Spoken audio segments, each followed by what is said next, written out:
Tama, mahalaga ang pera sa ating buhay. Kung wala ka nito ay di ka raw mabubuhay. Walang ipambibili ng mahalagang bagay na kailangan natin sa pang-araw-araw na buhay, kaya naman tayo ay nagsusumikap.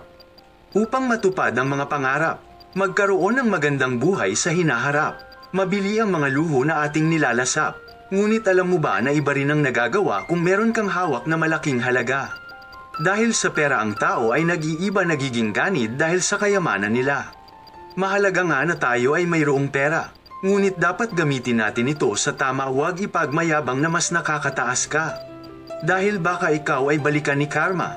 Maging kontento lang sa kung anong meron ka, hindi naman kailangan na ito'y sobra-sobra kung sobra man ang iyong natatanggap na biyaya.